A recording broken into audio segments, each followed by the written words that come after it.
तो एपिसोड 9 की शुरुआत वहीं से होती है जहां से पिछला एपिसोड खत्म हुआ था। पिछले एपिसोड के एंड में देखा था जो स्वॉर्ड डेमन है उसकी ओर भाई हमला करने के लिए आ जाता है एक फोनिक्स बर्ड, बड़ा कमाल का, बड़ा मतलब एकदम जबरदस्त बर्ड रहता है। सामने से देखते ये भी हिल जाता है एक समय। यहाँ पे तो फोनिक्स बर्ड है भाई, इतना स्ट्रॉन्ग बर्ड, ये यहाँ पे कहाँ से आ गया? मुझे तो ये बोला गया यहाँ पे कोई कमाल का इंसान, कोई कमाल का यहाँ पे बंदा रहता है, ना कि भाई कमाल का फोनिक्स बर्ड यहाँ पे रहता है। इसके साथ अगर मुकाबला करने को रहा तो वाकई में हार जाऊंगा। यानी भाई उन लोगों ने मिलकर भाई मेरा यहाँ पे काट दिया है, लेकिन भाई आप यहाँ पे स्वॉर्ड डेमन, कोई ऐसा वैसा डेमन नहीं, आप झुकेगा नहीं साला। इसलिए ना भाई ऐसे बेइज्जती होने से अच्छा भाई मैं लड़ते लड़ते यहाँ पे मर जाऊंगा। यानी भाई इसके साथ मैं जी जान लगा के लड़ूंगा एक तक, भले क्यों ना मेरी मौत हो जाए। इसलिए यहाँ पे भाई अपना जो भी हमला करने को तैयार था। सामने से जो फोनिक्स बर्ड है भाई वो भी यहाँ पे हमला तैयार करता है। दोनों एक दूसरे पे हमला करते। सामने से भाई ऑफकोर्स जो फोनिक्स बर्ड है वो ज़्यादा स्ट्रॉन्ग था, तो फोनिक्स बर्ड का जो हमला है ना वो इसकी ओर यहाँ पे लगता है डेमन की ओर, और डेमन वहीं पे खत्म हो जाता है, यानी शायद वहीं पे जान से मर जाता है। और उसके बाद से भाई जैसे वो मर जाता है ना, फोनिक्स बर्ड यहाँ पे गायब हो जाता है। वो हमें मालूम चलता है फोनिक्स बर्ड बेसिकली और कुछ नहीं बल्कि वो जेट टोकन जो कि प्रिंसेस ने यहाँ पे दिया था, जिसको घर के बाहर उसने लगा के रखा था,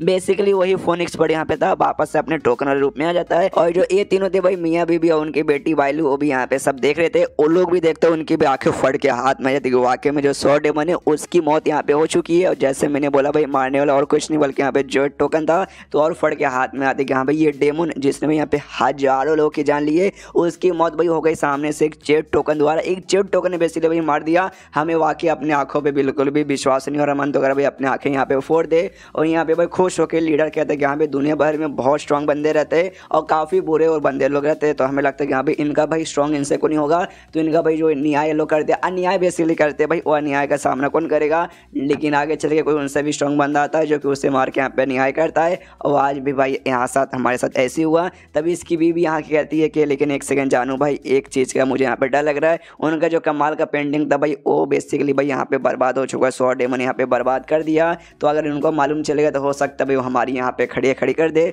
सामने से लीडर कहते हैं कि हाँ मेरी जान, ये बात तो उन्हें यहाँ पे एग्जैक्टली सच बोला, तो उसके लिए भाई हम कुछ भी नहीं कर सकते। लेकिन हमें यहाँ पे थोड़ा सा खुश होना चाहिए कि हाँ भाई चलो एटलीस्ट कम से कम मैंने स्वॉर्ड डेमन चला गया, जिसके बाद सोचा हमारा सेक्ट ना यहाँ पे बच जाएगा। लेकिन आगे चल के भाई हमारे ऊपर नाम तो आ जाएगा कि हाँ भाई तूने यहाँ पे किया, तूने डेमन को लेकर आ गया, पेंटिंग बर्बाद किया, ले भाई तुझे सजा देता हूँ। तो जो भी सजा ना भाई वो सबको सब ना सामने से मैं अपने ऊपर ले लूँगा।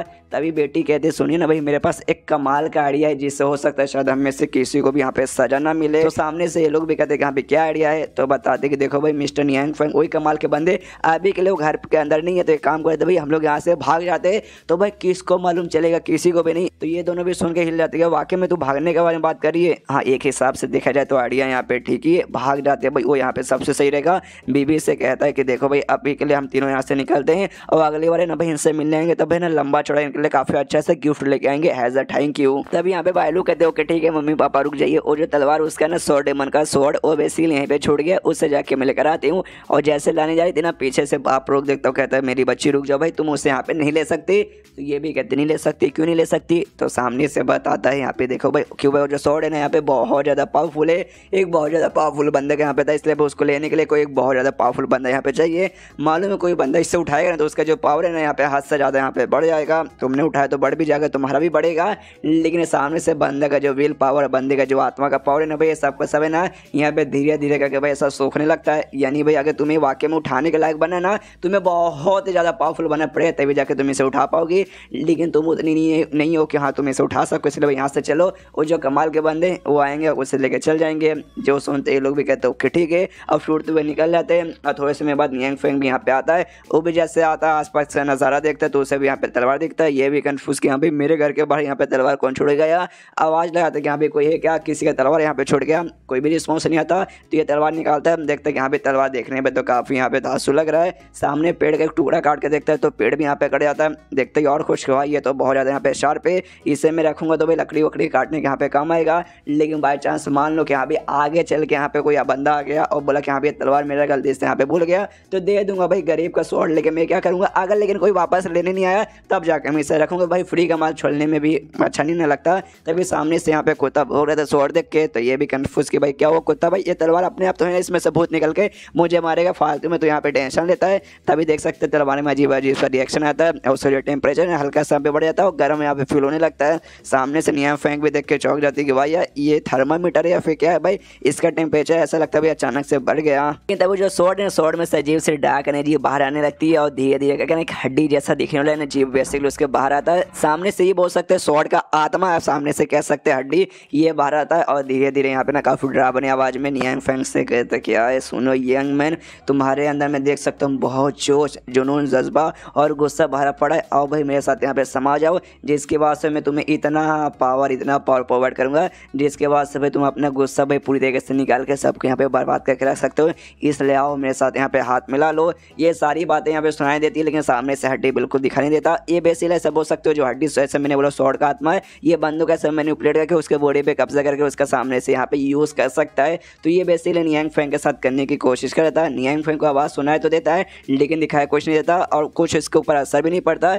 ये भी कहता है यार मेरे कान में कुछ अजीब अजीब सा आवाज आ रहा था, क्या था भाई, मच्छर गा रहा था क्या भाई, हो सकता है लेकिन दिन में मच्छर कहाँ से आ गया। आ भी जाते हैं मच्छर वच्छर, घर पे जाके गुड नाइट लगा देता हूँ। घर के अंदर जाता है और जो तलवार है उसे साइड में रखता है। कुत्ते से कहता है चल भाई कुत्ते बाहर आ भी जाते हैं। भाई घर के अंदर भाई गुड नाइट खत्म हो चुका है, बाहर जाके मार्केट में लेके आते हैं लेकिन एक सिंह भाई इस दुनिया में तो गुड नाइट मिलता ही नहीं है। चलो वॉक करके आते हैं तो वो तो वापस कुत्ते के साथ निकल जाता है। यहाँ पे जो तलवार था, तलवार वाला जो हड्डी बेसिकली आ जाते हैं यहाँ पे सदमे में कि एक सेकंड यहाँ पे ये क्या हुआ, मतलब उस बंदे के ऊपर भाई मेरा डार्क मैजिक का कोई असर ही नहीं हुआ। ये तो भाई बेइज्जती हो गई भाई, मेरी बहुत ही बड़ी बेइज्जती हो गई। और ला के भाई मुझे घर के कोने में ऐसे यहाँ पे छोड़ दिया जैसे कि भाई मैं कोई यहाँ पे फालतू सा जूता हूँ कि ले साला कोने में यहाँ पे घुस जा। नहीं मेरा बहुत ज़्यादा अपमान हुआ लेकिन इस अपमान का बदला मैं यहाँ पे सहने वाला बिल्कुल भी नहीं हूँ। कहाँ का भाई वो कुत्ता और वो बंदा उस दरवाजे से गया ना भाई, अभी जाता हूँ मैं भी उस दरवाजे के बाहर जाके उनका यहाँ पे कुटाई करता हूँ। इसलिए बाहर साइड जाने के लिए जैसा यहाँ पे निकलता है ना लेकिन तभी पीछे से भाई उसकी ओर यहाँ पे आ जाता है एक अटैक। यहाँ पे इसका भी दिमाग खराब किया। एक सेकंड भाई बीस, ये क्या था भाई, किसने किसने किसने किसने मेरे ऊपर अटैक किया। आसपास देखते तब उससे सामने से ना भाई एक पेंट ब्रश दिखा देता है जो कि आराम से भाई लड़का है। तो ये भी कंफ्यूज किया एक समय क्या इस पेंट ब्रश ने मेरे ऊपर हमला किया। ऐसा हो सकता है कि भाई सामने से जो पेंट ब्रश ना कोई ऐसा वैसा पेंट ब्रश नहीं है, काफ़ी यहाँ पे ना एकदम ट्रेजर वाला आइटम बोलते हैं ना वैसा आइटम यहाँ पर सामने से। लेकिन भाई इस आदमी घर पे, इस नल्ले आदमी घर पे भाई इतना कमाल का पेंट ब्रश कहाँ से आ गया।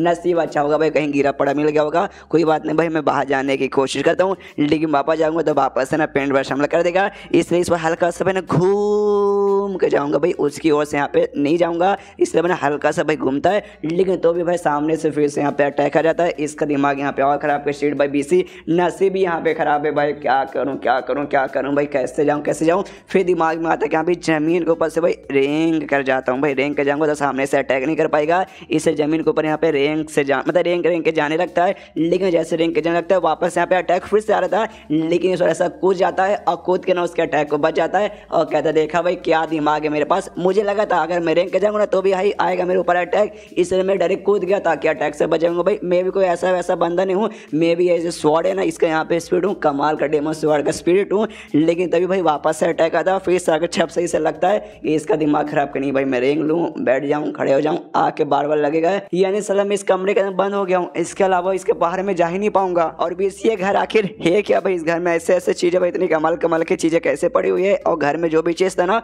उसमें से जो अगर सबको ऐसा रैंक में लगा देंगे ना तो जो हड्डी करेंगे ना सबसे नीचे जाएगा। यहाँ तक घर में जो धूल मिट्टी है ना उसका रैंक भी यहाँ पे हड्डी से ज़्यादा ही होगा। तो ये चैप्टर यहीं पे ख़त्म हो जाता है। तो देखते हैं इस हड्डी के साथ यहाँ पे क्या होता है। तो मिलते हैं अगले किसी वीडियो में, जब तक के लिए बाय बाय।